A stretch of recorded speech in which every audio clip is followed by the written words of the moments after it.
उत्तरी हवा और सूर्य की कहानी। एक बार की सूर्य और उत्तरी हवा में बहस छिड़ गई। उत्तरी वायु घमंडी और जिद्दी प्रवृत्ति की थी। उसे अपनी शक्ति पर बड़ा अभिमान था। अक्सर वह प्रचंड वेग से बहती और पेड़ों को उखाड़ फेंकती, घरों को गिरा देती, खेतों में खड़े फसल बर्बाद कर देती थी। उसमें उपस्थित अर्धरथा झीलों और नदियों की पानी को जमा देती। बहस करते हुए वह सूर्य से बोली, मेरी शक्ति के सामने किसी का जोर नहीं चलता। मैं दुनिया में सबसे ज़्यादा शक्तिशाली हूँ। मेरे सामने सब तुच्छ है।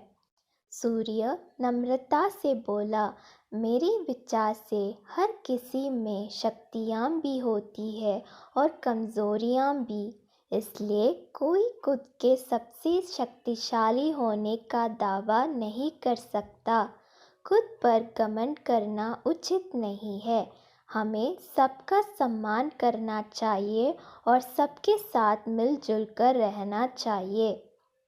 उत्तरी हवा तुनकाकर बोली, मैं तुम्हारी बात नहीं मानती।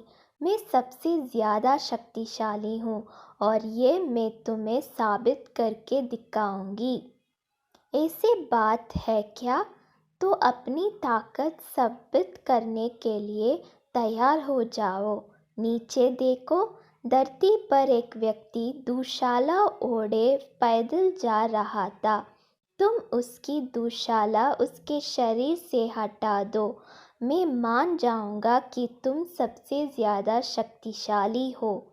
सूर्य उत्तरी हवा को चुनौती देते हुए बोला, इसमें कौन सी बड़ी बात है? कुछ ही देर में उस आदमी की दुशाला धरती पर पड़ी होगी। कहकर उत्तरी हवा अपने प्रचंड रूप में आ गई। धरती पर धूल भरी आंधी चलने लगी। पेड़ पौधे लहराने लगे। सूखे पत्ते व अन्य सामान उड़ने लगे। मौसम ठंडा होने लगा। पैदल जा रहे व्यक्ति की दुशाला भी हवा के वेग के कारण उड़ने लगी, लेकिन उसने उसे पकड़ लिया और अपने शरीर से कसकर लपेट लिया। उत्तरी हवा ने अपनी प्रचंडता और बढ़ाई, लेकिन उसके साथ ठंड भी बढ़ गई।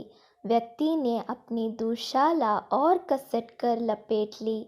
बहुत प्रयासों के बाद भी उत्तरी हवा उसके शरीर से दुशाला हटा नहीं पाई। तब सूर्य बोला, अब तुम देखना कि कैसे ये व्यक्ति खुद ब खुद अपनी दुशाला उतार देगा। सूर्य ने अपना ताप बढ़ाने शुरू किया। तापमान बढ़ते ही धरती पर जा रही व्यक्ति को गर्मी लगने लगी। वह पसीना पसीना हो गया। फिर क्या? उसने खुद ही अपनी दुशाला उतार दी। यह देखकर उत्तरी हवा बहुत शर्मिंदा हुई। अपने घमंड के कारण उसे सूर्य के सामने नीचे देखना पड़ा। उस दिन के बाद से उसने अपनी शक्ति पर कभी घमंड नहीं किया। सीख, घमंडी का सिर नीचा होता है।